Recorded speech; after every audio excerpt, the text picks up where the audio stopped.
concept nga it brings a sense of national pride, but at the same time, it's now at the center of a rather heated nga debate. It is Filipino resiliency.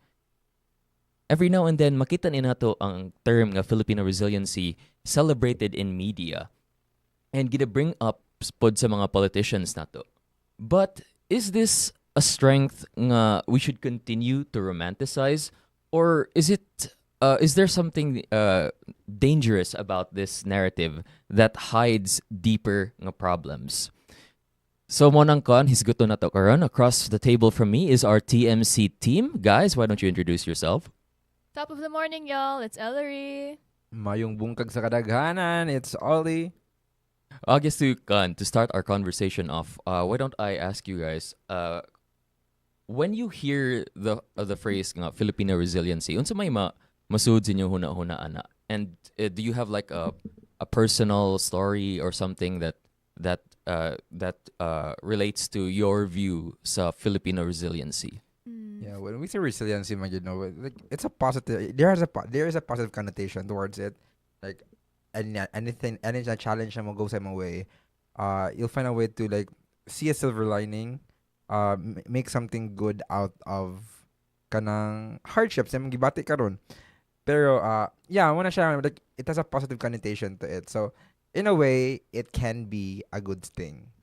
Yeah, first things first, when we say resiliency, it's basically the ability for us to bounce back or to withstand mga struggles. And what's unique, I believe, in Filipino resiliency is that we bounce back, but with positivity. Gani. Like, murag, us Filipinos, I think we have the tendency to sort of make a joke out of Everything actually. Yeah. And yeah, I think that's how we that's our own brand of resiliency. And by personal experiences, we've seen a lot of clips na kanang bisag nagbagyo, bisag nagbaha, kay napay nag-TikTok sa bahay. Even sa gano, UDEP, at tanong time sa Yeah. UDEP, like most Filipinos kay murag, let's say ako na ako mga Cebuanos man gyud sa like mga taga province ang mga tao kay ato joke gani na lahi ra gyud yung mga Cebuano kay nagbagyo ang uban kay nangita og kanang shelter ana ang mga ang mga Cebuano daw kay nangitag generator. Oh my God, we're one of that. Kita gasolina para kuan generator and all that. Yeah, I think I also see ang kaning mga posts online every now and then nga gabaha ang ang dalan pero ang mga Pinoy kay nangitag bangka or something like that or sa kanang makeshift nga boat niya. Yeah. Magkuan sila magsuroy-suroy ra sila in the middle of the storm. Magpabuot sa full floaties, langoy-langoy lang. Magduwa sa baha, salom-salom. Yeah, it really shows that Filipinos are also resourceful. Yeah. Especially when it comes to mga ingani na calamities and us being in the middle of the Pacific Ring of Fire, grabe na kay calamities diri atong naagian. And there's also this famous saying na ay bagyo raman na. Like ang giraman ra ang bagyo ba even though na like maybe in other countries it's like kanang very grabe ang preparation, but diri kay murag it's another day in the office kumbaga sa uban, especially like there are establishments na dili gani mag-cancel og mga work or even classes maghuwat pa na like mupunda kog maayo before mo cancel ng classes. So it's really something it's basically become a part of our everyday lives in a way because of we're in the ring of fire, daghay mga storms usually moagi sa ato, daghay po mga earthquakes. So there's a lot of natural disasters that come the way of the Filipino people, so it's kind of like I guess adapting to our situation, diba? Yeah, exactly. Oh, and also, hello to our live stream viewers over at TikTok Live, YouTube Live, and Facebook Live. If you want to join the conversation, our viewers on the radio, if you want to join the conversation, head over to our TikTok Live, Facebook Live, and YouTube Live, and give us some comments. Let us know what you think about the debate, ongoing debate about Filipino resiliency. Nindot pa ni siya i-romanticize, or should we look at it with a more critical lens now? So let's going back sa topic. Why is it that many people karon they're starting to view the term Filipino resiliency kind of negatively? Nga naman na? I think because like for one, when we think of resiliency kay di ba murag ang concept ana is like makaya ra nato ang tanan, and in a Mm. way na murag, especially in the lens of politicians, maybe they're gonna look at it, they're gonna look at Filipino resiliency, and they're gonna say na ay makaya raman din nila tanan, what if like dili lang ni nato i-fix ganyang problem. It becomes an excuse for them not to fix a certain problem. For example, mga baha, like as you guys said earlier na bisag grabe na kayong baha, Filipinos are resourceful enough to make mga makeshift boats or mga Mm-mm. bangka, and maybe some politicians would see that and say na ay makaya raman din nila og like their own makaya nila og adapt on their own ba, like maybe masin like let's just focus on another project, let's just not do this project Yeah. nga na gani. I feel like people Mm. in power, dili sila murag dili tanan ha, but siguro like a lot of people in power like when they see people na smiling despite sa mga like baha or like calamities, parang ako murag don't they see it as being a problem still? Kaya feel na ako dili sila gana molihok kung walay naghilak. Mm. Yung na ano, Yeah. ngitag unya na sila molihok kung ang tao kada ganang murag luoy na siya kitanaan. Ano, as long as okay pa, ano good. Yeah, and then it becomes too late. Yeah. We're waiting for the last minute yun before they start helping. Yeah. I wonder if our viewers in the live feel the same way. Hello to Rice. Hello to Janelle Rose. Hello to Serna Daphne. Jackie Sa 08. Min Jiboy Bukad. And MJ Shop. Mayong buntag kaninyo tanan. Mayong buntag Jackie. And mayong buntag po din niyo sa atong mga listeners over at the radio station. So, we have so many politicians kamurag, I guess in a way they're just waiting for the best opportune nga moment to, it feels like at the very least, to capitalize sa kaning mga natural calamities. Why is it that why do they do that, or why does it feel like they do that? Right. Well, Well, charis. We know all that like my God, what if ano ko ani ha? But like we know that a lot of politicians are, let's just say, for clout. They're lang Pahumot sa sarili. nagpahumot lang sa ilang kaugalingon murag they don't really get. I think a lot of some of them don't understand that being a politician is public service. Para nila self-service siya unya na sila muliho kung humot sa ilang ngalan. And the thing put is when you kada mo mo exert ka og work, gasto man gud na siya pod. Silang like your and own. yeah, and like siguro if you're corrupt, dili jud ka, dili lang you'll do the thing na pinaka least na makagasto ka. Tingali. Yeah.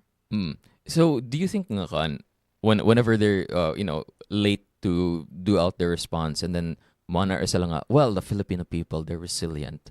Do you think nga it's a way nga they're letting themselves off the hook with that? Yeah, I think kind of. it's a way of evading their public service to the people. Like nagsalig lang sila na ay makaya raman sa Filipino, so maybe like sila na lay bahalaan na and I'm just gonna do my own thing. You know? Yeah. Yeah. We have a comment from Jackie Sa 08. Kasabot na ta nga mo enter sila aning politics because of their greediness. Aguy na lang. That's number Yeah. one. Oh. Number one actually. Yeah.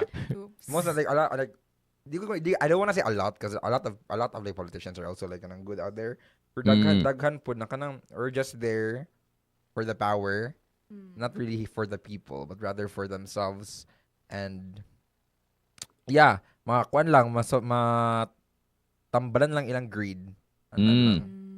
Going back to like romanticizing resilience, when do you guys think na resiliency is romanticized? Like, where do we draw the line na kanang muragi, like it's just pure maybe admiration or pure kanang praise to the point na like nahimo na siyang like romanticization, yeah. Okay. I'll lead you. Okay, thoughts. Okay. Me first. For me, I think I draw the line jud sa kanang instances where ang politicians, primarily politicians, I think when it comes to the average person, I think part naman jud na they view Filipino resiliency positively. And when they talk about it positively, I think it's fine. I don't see anything. I don't dili siya makakuan gani wala dili siya ik sa ako or something like that. But when politicians talk about it, especially post disaster or natural calamity, and they talk about it before they start helping their constituents, dira na ko murag medyo masuko sa term nga Filipino resiliency. Kay murag, why don't you help us first and then talk about how, oh wow, you know what, I didn't need to do much because they were already helping themselves, but here's what I can do more to help you. I wish that would be the more normal nga response to natural calamities. So what about you guys? Yeah. So, what was the question again? What was the? Like, When does it we- become Yeah, romantic? when does resiliency become like too romanticized ba? Yeah. For me, it becomes romanticized. Kung kanang ang people na supposedly mo help gani like politicians, wala na gid sila buhaton kay abi lagi pagsagdan na lang ka resilient. Murag kadto yang giingon, mo post na lang sila na ay murag ang mga Filipinos bahalag ka ng example. Akong mga kababayan bahalag ka ng nagkalisod kanay kalamidad kabulog gihapon mungi si ana. Okay. So what are you gonna do about it? Ano, kay pwede man kay lagi daghang mga tao na resilient siya, and it's positive man pud yun ang tao kay need man siya resiliency gyud para makabangon ka, pero resiliency can only take you so much. Dapat ka nang kaning sabayan siya with physical good na action. Concrete action. Yeah, concrete action. Kay if ka nang if let's say na positive lang tayo in spite of calamity, but wala opportunities for us to bounce back, and then nothing happens. Diba? Exactly. Also, maybe like veering away a bit from the natural disasters. I think like even in our daily lives, Filipinos, we also like to sort of glorify our sufferings and or glorify or like may mo na siyang murag performative kuan, like for example kanang sa eskwelahan nya na ay murag, let's say na resit tomorrow nya murag mag-study ka for like until like kanang murag late nights and nagabot niyo sa school ka like murag i-flex na gini yun, uy kanang Ay, wa ko duha ra tulog ka gabi. oras. Uy, kanang, uy, Oh, tulog yun gabi, na. duha I ra was ka studying oras. so much. Tingnan Y'all na, can gani. never. And then like kanasang sa media, like there are also mga instances na like ilang i-feature ang like kanang example lang bata na like nag-study siya under a street light na kanang gabi na kayang ana gani murag ang sufferings kay murag siya gina glorify in a sense. So Yeah, I think it has been part of our daily like lives food. I feel like those kinds of posts, mga content magod, can be inspiring in a Yeah, way, it to an can. extent. Pero if ka nang always na lang ng example, i-post lang yun ang anan niya, walay ka nang Like walay help. walay concrete action gibuhat, edi it doesn't do much. Ano lang siya. It's inspiring, that's it. Yeah. Well, hello to our viewers who just joined our live stream. Hello, Julie. Hello, Lani Desalan Baksarpa. And hello to our viewers as well in the YouTube live stream, the Facebook live stream, and to our listeners over at our radio station. If you feel like joining sa conversation nato, leave some comments in our live stream over at the TMC TikTok, YouTube, and Facebook pages. Going back to what you guys were saying, there are a lot of instances pod sa atong daily lives where it feels like ginaglorify pod nato ang atong resiliency a little bit too much. Yeah. Do you think nga kan, is there a way to I guess mitigate that or to keep ourselves in check when doing that, or is this something nga more or less we kind of get like socially programmed to accept these types of hardships? I think it's easier said than done for us to mitigate it. Kaya murag na kuan murag naanad na ganita na kuan na concept. It's been ingrained in our minds ever since. Like for example, atong even like when we were kids, atong parents get like, oh, you have to work hard para ingani ana, or like kanang we also have this concept na rag panindigan na lang gani nato ang atong buhaton. So yeah, it's easier said than done, but maybe it can be mitigated if we can train our minds to it. Na like murag ilugar lang gay nato atong pagka-resilient, because yeah, as the saying goes na too much of anything can kill you. So And I think we're kanang the glorification of kanang hustle culture is kind of dangerous. Hustle culture is good in a way na nag-work ka for your growth, but the thing is ang daghan mo sa hustle culture kay dili ka pwede mo like na tapulan ka, di ka pwede mo rest, ana-ana, trabaho, dapat ka na 9 to 5, after 9 to 5, nakalaing gibuhat na po, Side ana-ana, quests. and everything, Mm-mm. side quests ba, sakto. Mm. And ang the thing with ana is like, if always ka occupied, where's the time for yourself, di ba? Mm. And Yeah. so yeah, it becomes too dangerous. So, um, yeah, I feel like there has to be a balance. And sakto ka, it's easier said than done. Kaya pwede mga tang mayon na sa'yo na ka na imitigate, oy, ani-ani lang. But like, how do we really, di ba? Mm-mm. Yeah. I mean, to a certain extent, man sad nga, tinood man sad nga, you know, life in general is hard. So there are certain difficulties that we just need to learn to live with. For Yeah. one is the fact that there's so many natural calamities, or natural calamity prone ang Philippines Yeah. because nata sa Ring of Fire and all that. And depending on where you're starting off your life, na tayo mga ato-ato nga difficulties that we're and struggles that we're going to go through. But I guess probably one of the biggest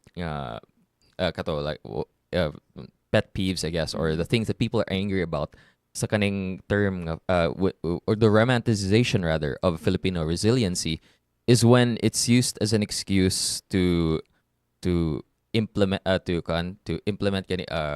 band-aid solutions rather than long-lasting solutions. Exactly. Like and also for as an excuse for poor response time and the finishing of projects that are supposed to be necessary for everyday life, like ang atong roads. Whenever ibungkag nila ang roads, whenever ting election na, whenever ibungkag nila ang roads, it takes them how long to finish the roads? Sometimes Yeah. months. And sometimes even years. Yeah. Yeah. Or uban kay mabiyaan na lang gani, dili humado ng Actually, road. Yeah. Lagi.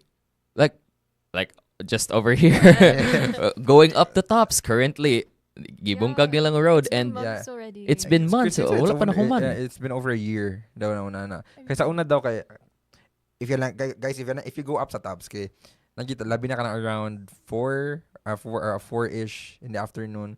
Grabe na ang traffic dapit sa Marco Polo. Pero before daw yung si Christine never gina man traffic daw diha. Ang karon ra.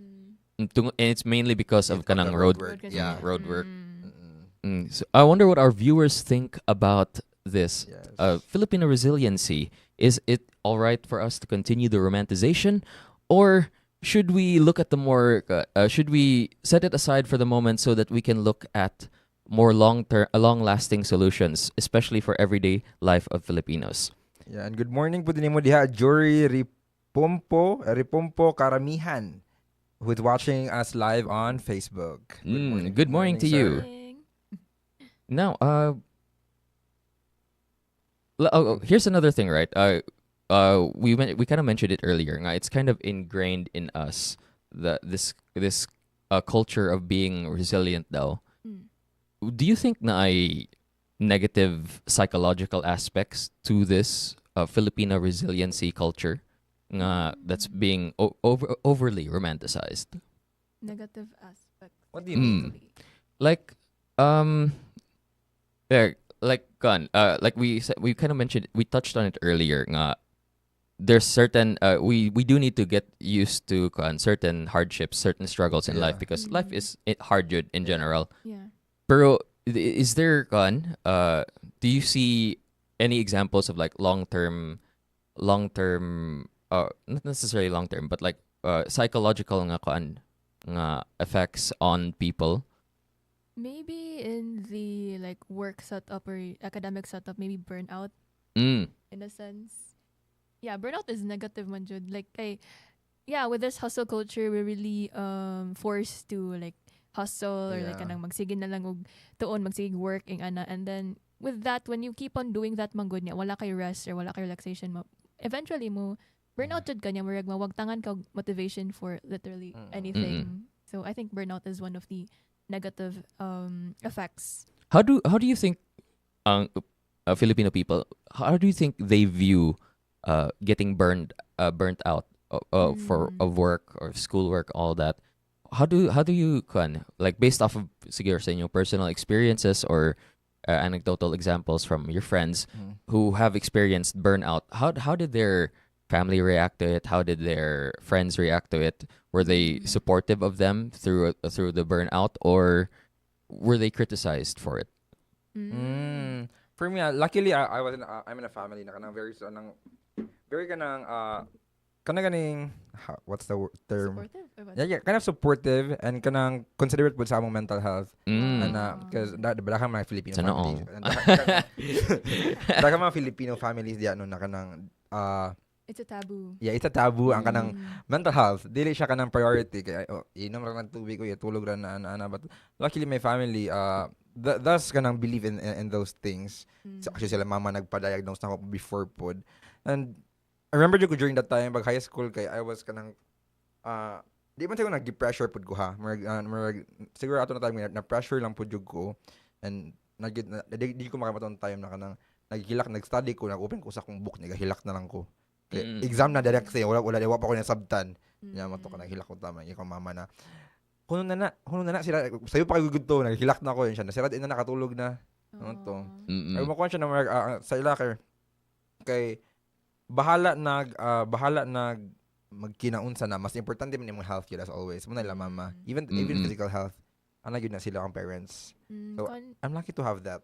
Yeah, contrary to Oliver, actually, ako, dili sila nga naka-open when it comes to mental health. So, if mag-burnout ko, like, wala, ako like, keep to myself, actually. I don't even tell my friends or, like, whatever. I just, find my own ways to cope with it. And, yeah, because even now, like, bisag, mas, what do you call this? Mas open na gani ang discussion when it comes to mental health here in the Philippines. But there are still some people, Jud, especially mga traditionalists or mga maybe conservative people who believe na it's just all in the mind. Like, marag, you just have to condition your brain nga na. Pero, yeah, as we know, it's not the case.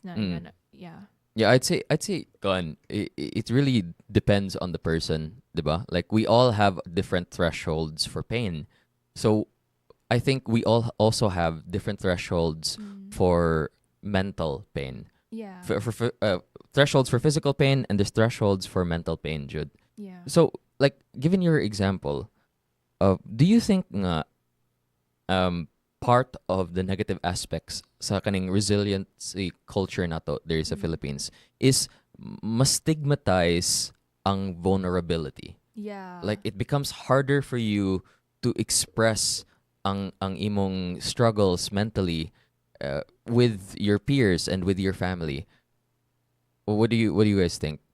Yeah, I think it's really a negative aspect. Kay lagi resiliency here, it's really honored man jud. So kung when you show signs of weakness or when you show signs that you're not that resilient or quote unquote as resilient as a Filipino should be, then of course ma-criticize jud ka, ma-stigmatize, and ma-demotivate na jud ka.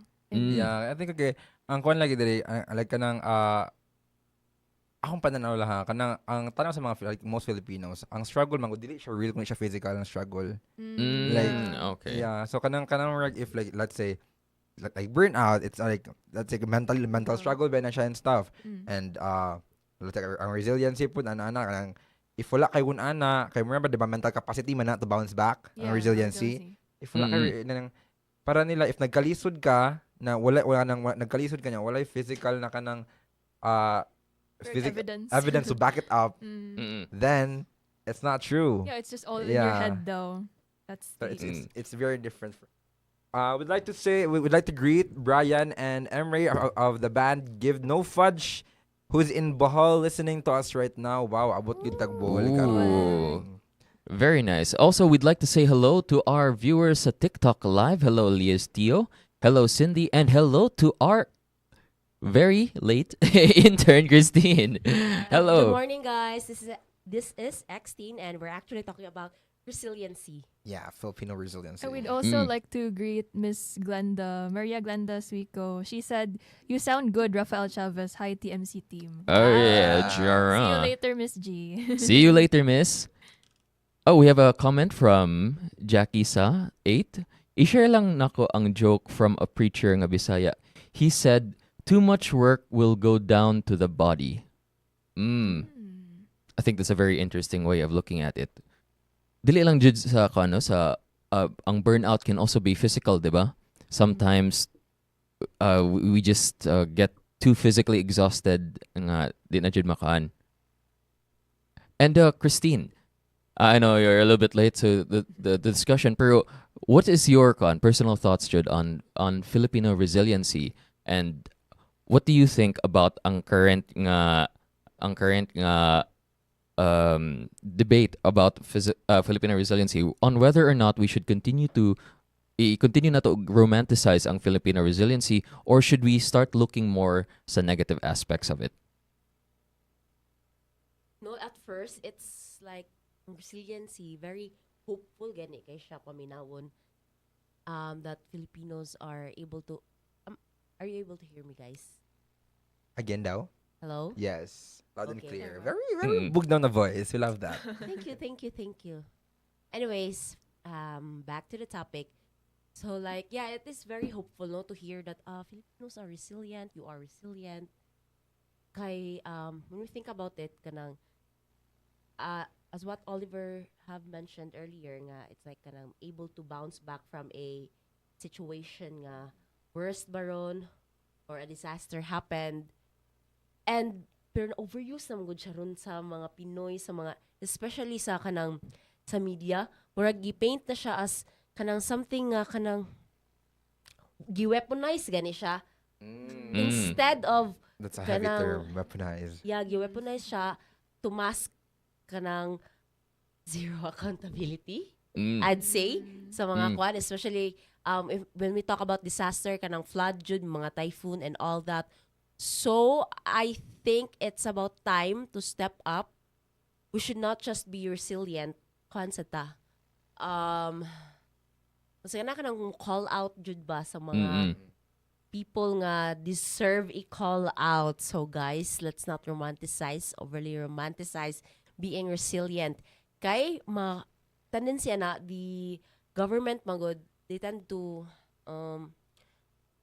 overlook na sa real problem jud kay okay na ng mga Pinoy kay kaya na smile na maski gibagbaha basta makita na daw picture or camera, di ba, Filipinos would smile nga na mag peace sign and all that. So yeah, that's my take. Thank you for that, Christine. And thank you to our viewers over at TikTok Live, YouTube Live, and Facebook Live. Thank you also to our listeners over at 105.1 TMC. Also, shout out once again to Brian and Emre of the band Give No Fudge in Bohol, who are listening to us currently. Hello guys, thank you for tuning in to our Maayong buntag. show. Paadjong buntag, mga Boholanos. So, wala na Queen si Christine. Taga Bohol man din eh? Dili oy. Did I? I've tried their chicha worm. Okay. Anyways, Sir Good Gigi, enough. if you're still in Bohol, please try chicha worm. Suggestion. Shout out to Chicho Worm. All right. So, I guess it also since na-bring up to pagbalik na to ang public service and how sometimes medyo lacking ang public service. Gigamit nila ang excuse of Filipino resiliency to do that. Here's a question. How do we unsa na to pag-differentiate between like genuine long-lasting solutions nga gina-propose to alleviate the Filipino people during times of natural calamities like flood solutions and all that, and how do we differentiate those sa mga kanang band-aid solutions gani nga mag short term ra igor ra mag okay karon okay na siya pero later on mag dali ra ka siya ma-wear down, stuff like that. Unsa man nato pag differentiate between those types of things? Like, actual na concrete action. I feel like maka-differentiate ka na kay, prevention is better than cure. Makabalo ka if seryoso sila to prevent the calamity or the situation from happening again. If before palang daan, gibuhatan nagpamaagi para di na makabalik ko na to. Band-aid solutions, I'm sorry to say this, pero kanang like makatabang man siya in times ng good of kanang calamity, but example kanang donation drive makatabang man siya, but it's really there para ana na day. Band-aid solution lang siya, sana give a guy a fish, you feed him for a day but teach him how to fish and He feeds himself for life. So kanang if makataguro ka na genuine good ang action, if beforehand pa lang wala pa'y calamity, nanay ka ng mga gipabuhat kay para ka ng malesen or di na kinahanglan mo balik atong unsa ka lisod tong situation. Di na kinahanglan, let's say di na sila kinahanglan mo bounce back ana ba. Yeah. Murag kuan na daan gi pag Also, I think stop jud na to ang kaning murag thinking like or ang stigma nga. Like we should know when the situation is challenging and when it is dangerous na. Kay sometimes man good mo dili mo lagi na wala sila kanang gi murag action ba beforehand. So parang maybe they will see that as challenge lang for Filipinos nga makaya ra nato. But in reality, it's very dangerous kay wala man sila give gani nga like a specific resolution to that kind of situation. And example ang Bagyo, kapila na ba namin hitabo kay we are prone sa Bagyo and all that. And then I think sad ang mga government mga politiko, ang gobyerno, naglingkod sa gobyerno, dapat makabawsad sila nga kani dili na siya challenge, dangerous na ni nga sitwasyon mo na ako like akong buot pasabot. Kay mura manggog ka nang if 'di ba kung challenge lang sa school or mga yan murag ay feel nako kaya ra ni nako pero og danger naman good murag ara mo abtik ang mga tao or ang mga gobyerno for me.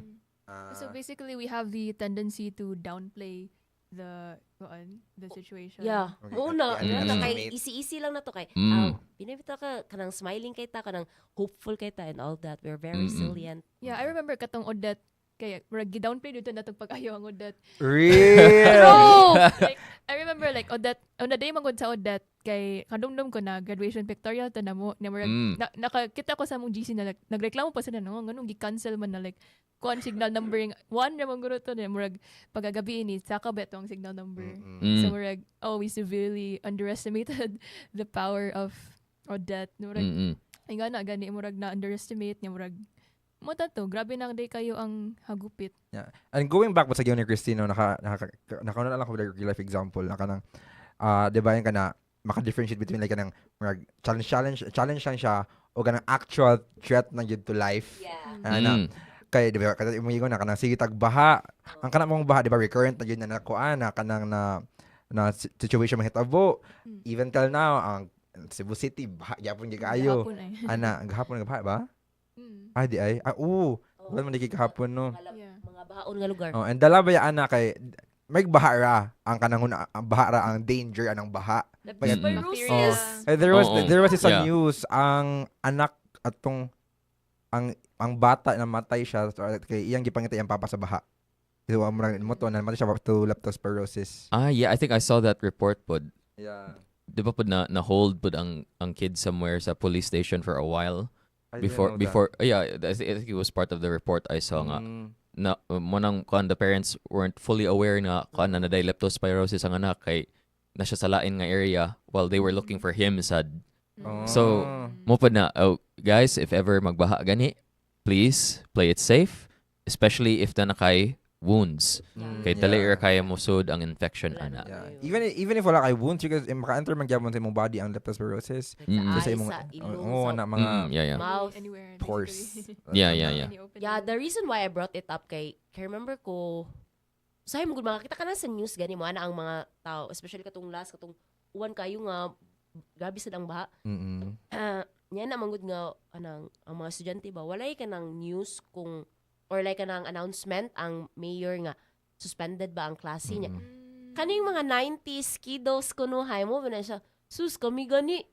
Ana ba? Sus, kamo man to. Kami gani kay dili man gani mi mo reklamo sa una mo lusong man gani jud mi kanang rain or shine man gani mo adto man jud gani mig eskwelahan kamo na noon nga kuan dikotse pa mo na kay istorya and then mo na naka-realize ko wala please know the situation when it's kanang dangerous dili na siya nga challenge lang. Yeah.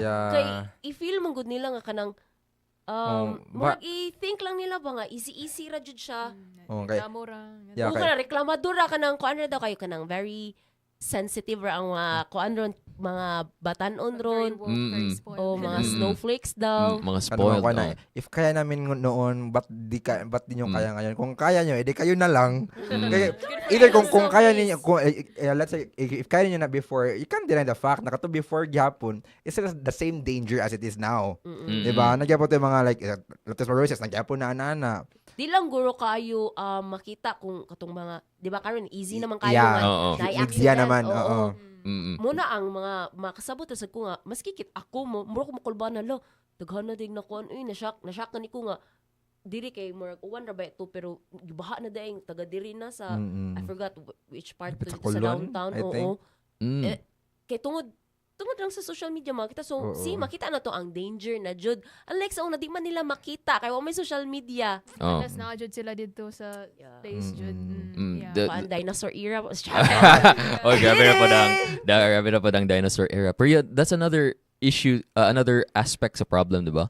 Nga a lot of the older generation, they like to compare our struggles, compare the current struggles with their own struggles. Nga, mas lisod pa man to sa among time, nga no dili man ninyo makaya, stuff like that. Comments like that, which really get us nowhere, I think, Yeah. personally. Yeah. Like, it doesn't help the situation currently, and it doesn't push us forward to a better place. Probably, I would something that you said earlier kind of clicked with me. Ang kanang sometimes it's not just about like not understanding the situation, but it feels like a lot of when it comes or part of not understanding the situation rather feels like because of that daghan na kay mga people nga medyo complacent gani with public officials when it comes to demanding Yeah, di na- proper changes or proper solutions to the many problems that we face, especially ting bagyo, ting earthquake, and all that. What do you think? How can we, I guess, jog people or rather motivate people to be a bit more vocal about their right to ask the government for proper care? I feel like mambugod a lot of like daghan man like majority man sa voters kay kanang di man kay sila educated yun. Mm. I feel like kanang wala sila kabalo na they have the right na kanang i-hold accountable ang mga politicians kay supposedly they're there for public service. Mm. Kay ang kasagaran so ang daghan magud sa mga kadaghanan kay ang hunahuna na kay ang politiko naara diha para kanang mutabang if na hitabo or like manghatag og ganang manghatag og ganang relief goods ana lang wala sila ni mga wala na makagats na sila diha to make your life better for the long term dili ra kay kung kinahanglan nimo. Yeah. And the People. people feel nga kanang unsay tawag na murag badge of honor gani sa ilaha or like it's a medal kung nakaya nila ang isa ka hardship niya. I remember katong Odette mo na ang kuan. Well, na may positive side mo na sila mga basta taga Cebuano kay instead nga unsa na mangitag gobyerno Ang generator. nangitag generator. Ang mga kuan Sorry, daw guys. from people from Luzon kay magsigig asa ng gobyerno, asa ng pangulo, asa ng unsa pa na diha, which is dapat man jud sila ato man jud ka mga asa ka mga help. But I think like nowadays, especially in social media, we've started to become more vocal when it comes to like calling out sa government or like kanang calling out mga accountability ana. But then namo ko yung mga people sad na mo criticize sa mga mo call out na may sa basher lang jud mo like ana gani. Like, Ikaw na lang presidente uy. Oh, Lagi, ang mga ano? mali na jud inyo makita. Mao lagi. Nga na. So I think that's another reason why murag maybe ang uban kay murag hesitant pa sila mo call out sa government kay lagi mabash sila murag mahimo siya spiral of silence gani. Yeah, pero ako my take lang dani kay we could sakto man yun na i-hold ang government accountable for like kanang mga let's say mga wala mga lacking nila. Pero man god daghan po kay tawo para nako lang ha kanang gobyerno lang kay tanan. Kanang magsalig Talig na lang yun sa gobyerno ba? Dili ba mo work ang good governance ko ang gi-govern dili good. O di ba? Sa downtown ba? Di ba moingon sila nga nganong wa man ayuha ang kuan nga sigbaha. One reason pod dako sa dailahang factor nga ilang gi-play taka ang gutaglabay Mo pud basura. lagi. Like kung saan to Kana. sample i-fix ang road na ay tarong nga drainage. Inya ang drainage mapuno man gyapon basura. Mm. Saan man Yeah. na. I think dapat mo work jud sila hand in hand no sa government. Dapat ka nang mas strict ang implementation like dako jud kay ang fine like kanang sa mga barangay sityo gani kanang ang mga basura mo kung mabantayan kanang naari jud siya diha like unsa man kanang wala kanang nakabantay ana nga mga barangay officials man ron nga uy ato ni silang pamultahon kisa maning mga nagpuyo ani diri dapita. I think dapat lang sad kita sad as mga mamamayan it's dapat akaglabay sa tong basura.